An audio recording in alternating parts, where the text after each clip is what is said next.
Praise the Lord. இன்றைய ஜீவப்பம் மத்தேயு 24ஆம் அதிகாரம் 22ஆம் வசனம். அந்நாட்கள் குறைக்கப்படாதிருந்தால் ஒருவனாகிலும் தப்பி போவதில்லை. தெரிந்து கொள்ளப்பட்டவர்களின் நிமித்தமோ அந்த நாட்கள் குறைக்கப்படும். ஆமென். அல்லேலூயா. இயேசு கிறிஸ்து பாருங்கள், இந்த வார்த்தைகள் எல்லாம் சீசர்கள்கிட்ட சொல்கிறாரு. சீசர்கள் ஆண்டவர்கிட்ட தனித்து வந்து கேட்குறாங்க, இவைகள் எல்லாம் எப்பொழுது சம்பவிக்கும்? உடைய வருகைக்கும் உலகத்தின் முடிவுக்கும் அடையாளம் என்ன? எங்களுக்கு சொல்ல வேண்டும் என்று கேட்டது நிமித்தம் ஆண்டவர் அநேக காரியங்கள் இந்த கடைசி நாட்களில் என்னென்ன சம்பவிக்கும் என்று சொல்லி அநேக காரியங்களை சொல்லுகிறார். பாருங்கள், ஏனெனில் உலகம் உண்டானது முதல் இதுவரைக்கும் சம்பவித்திராததும் இனிமேலும் சம்பவியாததுமான மிகுந்த உபத்திரவம் அப்பொழுது உண்டாயிருக்கும். அந்நாட்கள் குறைக்கப்படாதிருந்தால் ஒருவனாகிலும் தப்பி போவதில்லை. தெரிந்து கொள்ளப்பட்டவர்கள் நிமித்தமோ அந்த நாட்கள் குறைக்கப்படும். ஆமென். மகா உபத்திரவம் வேறு எந்த காலகட்டத்தோடும் ஒப்பிடப்படாததாக இருக்கிறது. பாருங்க, வெளிப்படுத்தின விசேஷத்தில் பார்க்குறோம், ஜனத்தொகையில் 1/3 அழிக்கப்படுவார்கள். மற்றும் இன்னொரு பகுதியில் பார்க்குறோம், 4/1 அழிக்கப்படும். எனவே இது வேறு எந்த காலகட்டத்தோடும் ஒப்பிடப்படவே முடியாது. இந்த காலகட்டத்திலே தான் வெளிப்படுத்தின விசேஷம் 6ஆம் அதிகாரத்தில் நாம் பார்க்குறோம், சிவப்பு குதிரையாகிய யுத்தம், கருப்பு குதிரையாகிய பஞ்சம், சாம்பல் நிற குதிரையாகிய மரணம் எல்லாம் கடந்து வரப்போகிறது என்பதை நாம் வேதத்திலே நாம் பார்க்கிறோம். பூமியிலே ஒரு பகுதி ஜனத்தொகை அழிக்கப்பட போகிறது. ஒரு காலத்திலே இது உண்மை இல்லை என்று மக்கள் எண்ணினார்கள். ஆனால் இப்பொழுது எத்தனையோ நாடுகளில் இருக்கும் அணுகுண்டுகளை பார்க்கும்போது இது மிகைப்படுத்தி சொல்லுகிற காரியம் இல்லை, இது முற்றிலும் உண்மை. முற்றிலும் உண்மையானது ஒன்று. வேதாகமத்தில் சொல்லப்பட்டதெல்லாம் சத்தியம், உண்மை என்பது எல்லாரும் இப்போ உணர்ந்திருக்கிறார்கள், உணர்ந்து கொள்ளப்பட்டிருக்கிறார்கள்.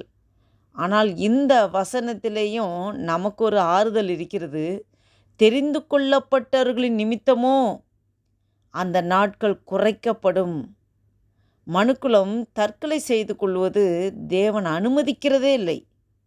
ஆகவே இது குறைந்த காலகட்டத்திலே நிகழ்ந்துவிடும். ஏன்னா தெரிந்து கொள்ளப்பட்டவர்கள் அனாவசியமாக அவர்களை இழப்பிற்கு ஆண்டவர் ஒப்பு கொடுக்க மாட்டார். அவிர் பவிர் என்று ஒரு இழப்பிற்கு ஆண்டவர் தெரிந்து கொள்ளப்பட்டவர்களை ஒப்பு கொடுக்க மாட்டார். அதனால் இந்த தெரிந்து கொள்ளப்பட்ட நிமித்தமோ அந்த நாட்கள் குறைக்கப்படும் என்று சொல்லப்பட்டிருக்கிறது.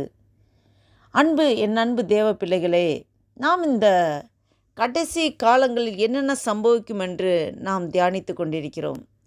ஒன்று தான் நாம் கடைபிடிப்பது, இந்த நாம் அன்றாடம் வாழ்கிற அன்னன்னைய பாடுகள், அன்னன்னைய காரியங்கள். நாம் எப்படி இருக்கிறோம்? அனுதினமும் நம் ரட்சிப்பு நிறைவேற பிரயாசப்படுகிறோமா? நாம் மணவாட்டியாக இருக்கிறோம், தேவன் மணவாளன் வருகை எந்த நிமிஷத்தினால இருக்கும். மணவாட்டியாகிய நாம் எப்பொழுதும் ஆயத்தமுள்ளவர்களாக, கரைதிரையற்றவர்களாக, ஆயத்தமுள்ளவர்களாக, பரிசுத்தத்தை நாம் வாஞ்சித்து பரிசுத்தமாக இருக்கிறவர்கள் இன்னும் பரிசுத்தமாக இருக்கட்டும், நீதி செய்கிறவர்கள் இன்னும் நீதி செய்யட்டும், அவனவன் கிரியைக்கு தக்க பலன் என்னோட கூட வருகிறது என்று வெளிப்படுத்தின விசேஷம் 22ஆம் அதிகாரத்தில் நாம் பார்க்கிறோம். அதை தான் ஆண்டவர் இவ்வேளையில் உங்களோடும் என்னோடு பேசிக்கொண்டிருக்கிறார். உலகத்தில் அநேக காரியங்கள் நடக்கும், அநேக காரியங்கள். இனி விமோச்சனம் இல்லை, இனி அழிவு தான். ஒவ்வொன்றாக நாம் பேட் நியூஸ் தான் ஒன்றா கேட்டுட்ருப்போம். இன்னும் 2025ஆம் வருஷத்தில் இன்னும் அநேக காரியங்கள் ஆண்டவர் வேதத்தில் சொல்லப்பட்ட காரியங்கள் நிறைவேறியே ஆகும். இனி காலம் செல்லாது. இனி நாம் சமாதானமான காரியங்கள், அமைதியான காரியங்கள், நல்ல ஒரு செய்திகளை கேட்க வேண்டும் என்றாலும் அது ரொம்பவுமே அரிதான ஒன்றாக தான் இருக்கும். ஏனால் இது கடைசி காலம். நாம் ஆயத்தமாக இருக்க வேண்டும், மற்றவர்களை ஆயத்தப்படுத்த வேண்டும். இது நம்மேல் விழுந்த கடமை. நாம் இதை உணர்ந்தவர்களாக நாம் இந்த வசனத்தின் மூலம் ஆவியானவர் உங்களோடும் என்னோடு பேசிக்கொண்டிருக்கிறார். நாம் ஜெபம் செய்வோம். பாருங்கள், ஆண்டவர் கிருபையாக நம்மளை நடத்தி வந்திருக்கிறார். இந்த 2024 வருஷத்தின் 11 மாதங்களை முடித்து இந்த வருஷத்தின் கடைசி மாதம் டிசம்பர் மாதம் 12வது மாதத்தின் முதல் நாளை காண கிருபை செய்கிற தேவனுக்கு நாம் நன்றி செலுத்தி ஆண்டவர் நோக்கி பார்ப்போம். ஜெபம் செய்வோம்.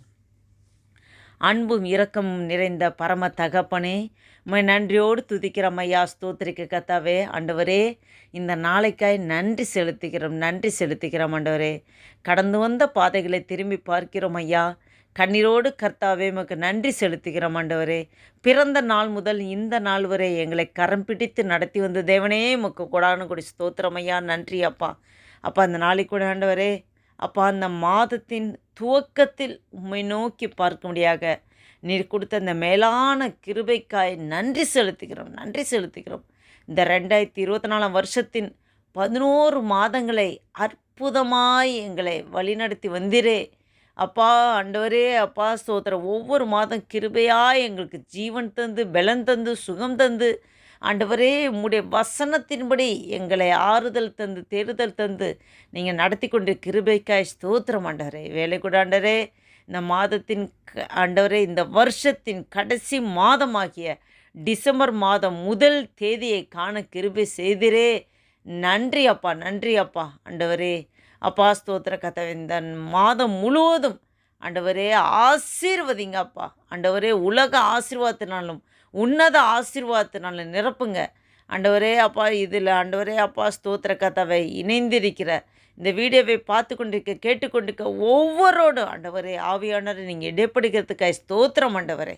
அல்லேலூயா. எங்கள் குடும்பத்தில் அப்பம் திராட்சை குறையாமல் நிறைவான ஆசீர்வாதத்தை வந்து நடத்த முடியாது ஜெபிக்கிறோம் ஆண்டவரே அப்பா. ஸ்தோத்திர கதை. வேலை ஸ்தலத்தில் ஆண்டவரே உண்மை நாங்கள் ஆண்டவரே பிரதிபலிக்கிற பிள்ளைகளாக சாட்சியாக ஜீவிக்க எங்களோடு நீங்கள் இடைப்பட முடியாது ஜெபிக்கிறோம்.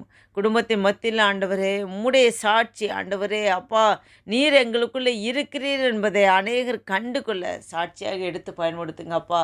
நன்றி அப்பா. நீர் அப்படியே செய்கிறதுக்காக ஸ்தோத்திரம் ஆண்டவரே.